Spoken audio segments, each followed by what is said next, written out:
हाय viewers, तो आज हम लेकर के आए हैं ट्रांसलेशन का वीडियो। ठीक है, जो कि प्रेजेंट इंडेफिनिट टेंस का पैसिव वॉइस पे आधारित है। ठीक है, तो सबसे पहले इसका आइडेंटिफिकेशन हम देखते हैं कि यदि इस प्रेजेंट इंडेफिनिट टेंस का जब पैसिव बनाते हैं तो उसका हिंदी में पहचान क्या होता है, और फिर उसको हम डायरेक्टली हिंदी से इंग्लिश में कैसे ट्रांसलेट करेंगे। ठीक है, तो जैसे आप देख रहे हैं आइडेंटिफिकेशन इन हिंदी, यानी इसको पहचानने के तरीके क्या हैं हिंदी सेंटेंस में। ठीक है, तो जिस हिंदी वाक्य के अंत में आ जाता है, ई जाती है या ए जाते हैं, अगर इस तरह के कुछ शब्दांश हमारे सेंटेंस के अंत में जुड़े हुए मिल जाए तो समझ जाना कि प्रेजेंट इंडेफिनिट टेंस का ये पैसिव वॉइस है, और इसको बनाने का हमारे पास रूल जो है वो ये है। ठीक है, ये हमारा रूल्स है।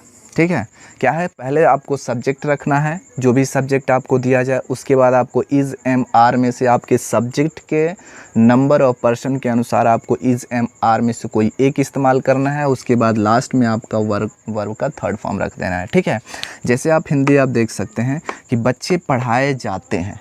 ठीक है, बच्चे पढ़ाए जाते हैं, ए जाते हैं, यानी लास्ट में ये शब्दांश आपका जुड़ा हुआ ए जाते हैं। ठीक है, तो इसको इस स्ट्रक्चर पे हम कैसे ट्रांसलेट करेंगे, तो सबसे पहले बच्चे की इंग्लिश क्या होती है, the children. The children, the children. अब चिल्ड्रन आपका प्लूरल है, इसलिए आपको प्लूरल वर्ब इस्तेमाल करना होगा। क्या होगा, आर। The children are.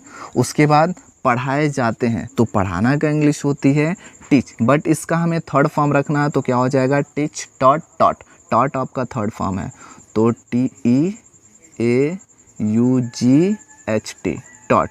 तो इस तरीके से आपका पैसिव वॉइस बन गया किसी सेंटेंस का। ठीक है, जो कि आपका हिंदी में नज़र आएगा कुछ इस तरीके से कि आ जाता है, ई जाती है या ए जाते हैं। ठीक है, उसको हम डायरेक्टली इस स्ट्रक्चर पे हम पैसिव में कन्वर्ट कर सकते हैं। ठीक है, अगर कोई ऑब्जेक्ट ना दिया हो तो, सब्जेक्ट ना दिया हो तो अब यहाँ पे मछलियाँ पकड़ी जाती हैं, इसका यदि हम ट्रांसलेशन बनाएं तो क्या बनेगा, the fishes.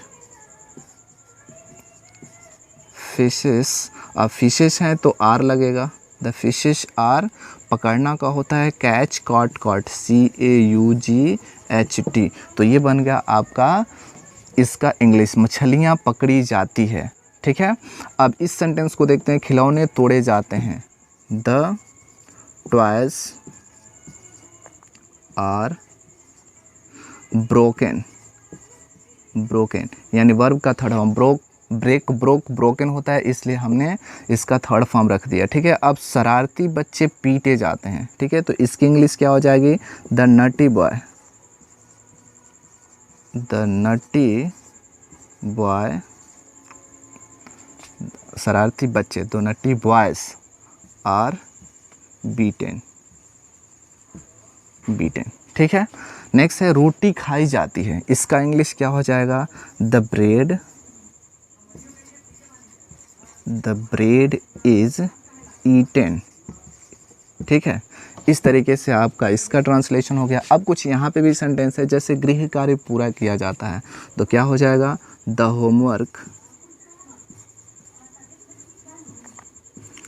Homework is completed. ठीक है, इस तरीके से इसका ट्रांसलेशन हो गया। परीक्षा दिया जाता है, तो दोस्तों परीक्षा लेना या परीक्षा देना का जो इंग्लिश होती है वो एक्चुअली हम टेक लगाते हैं, तो इसका क्या हो जाएगा, परीक्षा दिया जाता है, द एग्जामिनेशन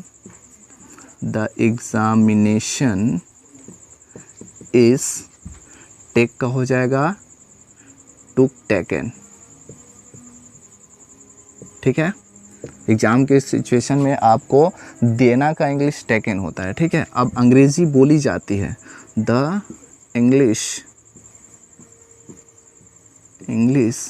इज स्पोकन। ठीक है, अंग्रेज़ी बोली जाती है। गाना गाया जाता है, the song is sung, SUNG, sung, verb का थर्ड फॉर्म। ठीक है, दवाएं समय से ली जाती है, द मेडिसिन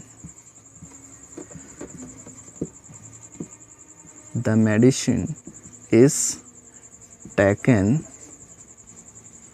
ऑन टाइम। ठीक है, तो इस तरीके से आपका ट्रांसलेशन रहा पैसिव वॉइस का। जैसे कि किसी सेंटेंस में आपको दिख जाए आ जाता है, ई जाती है और ए जाते हैं, तो इसको हम इस स्ट्रक्चर पे ट्रांसलेट कर सकते हैं। अब आपके लिए कुछ स्क्रीन पे कुछ सेंटेंस देखेंगे, उस सेंटेंस को आप ट्रांसलेट करके और कमेंट बॉक्स में कमेंट कीजिएगा। और आपको करना कैसे है तो ध्यान दीजिए, आपको केवल सारे सेंटेंस को हिंदी में लिखना नहीं है, बस आपको नंबरिंग करना है और नंबरिंग करके आपको ट्रांसलेट कर देना है। ठीक है, जैसे मैंने एक